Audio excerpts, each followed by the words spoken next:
Who can beat who is a question you'll often hear amongst comic book fans. One of the most notorious pairings is the Hulk versus Thing.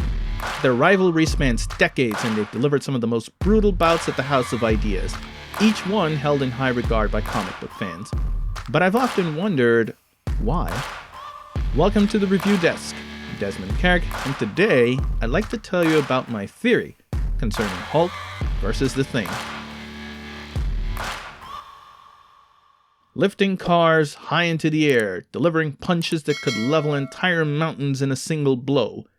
Super strength has always been one of the more popular powers in comic books, so much so that Marvel has maintained a strength scale to give readers an idea of just how strong some characters are. The scale assumes the weight that a character would be able to lift over their heads. Captain America can lift about 1,200 pounds, Blade about 1 ton, while Spider-Man can handle 70 tons.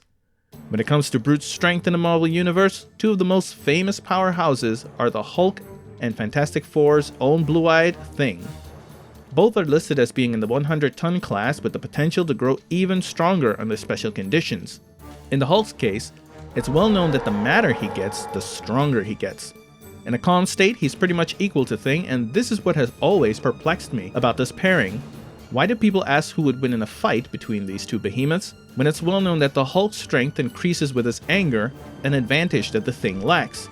When Dr. Bruce Banner was caught in the blast of an experimental gamma bomb because he tried to save a teenager from that very fate, instead of perishing, he gained the ability to transform into an alter ego known as the Hulk. Hulk is one of the most powerful characters in not just Marvel books, but comics as a whole. He's near indestructible, possesses superhuman speed despite his size, can heal from almost anything in an instant, and his strength that only increases as he gets angrier, strength of which the upper limits remain unknown. As he himself states, Hulk is the strongest one there is, and you'd be hard-pressed to find anyone in the Marvel Universe who disagrees. That includes the Fantastic Four's Ben Grimm, better known by his superhero moniker, Thing. When he and his comrades were bombarded by cosmic radiation, Grimm's body transformed into a rocky creature that, while giving him the appearance of a monster, also granted him incredible strength, durability, and speed.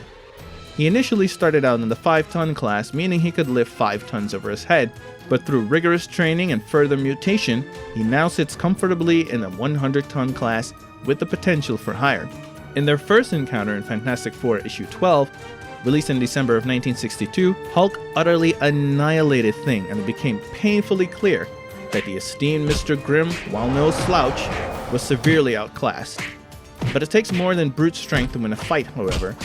While Hulk is stronger and has higher stamina, Thing is faster and doesn't suffer a loss of intelligence as Banner does post-transformation. This allows him to use his wits to win a fight.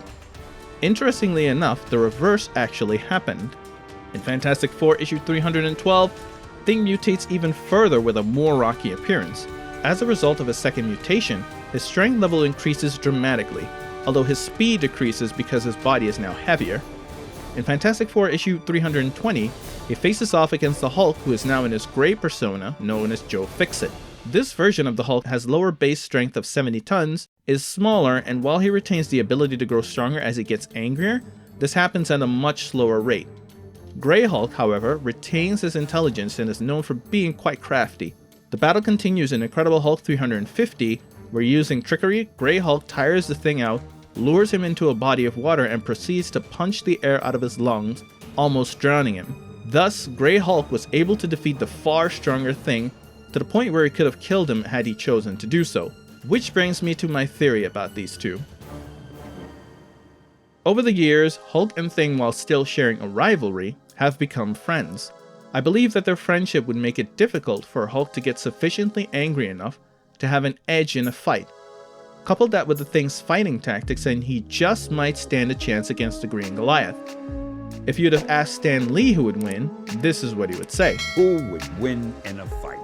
And there's one answer to all of that. It's so simple, anyone should know this. The person who'd win in a fight is the person that the scriptwriter wants to win. And he's right. While comic books do need to stick to a certain degree of consistency, writers are otherwise free to do pretty much anything. In Fantastic Four Volume 6 Issue 13, Hulk is controlled by the supervillain Puppet Master and attacks Ben Grimm while the latter is on his honeymoon with his newlywed wife Alicia Masters.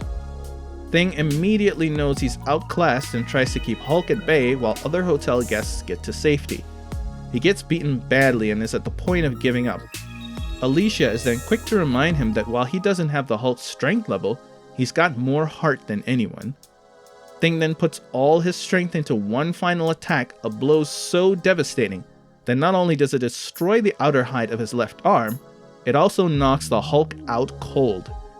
Time and time again, we've seen stories where superheroes dig deep and manage to find the strength to overcome seemingly insurmountable odds. The fact that Ben Grimm was wearing a vibranium wedding ring at the time might have helped, but the story is written in such a wonderful way that the reader really feels that it was not brain, not brawn, but heart that saved the day.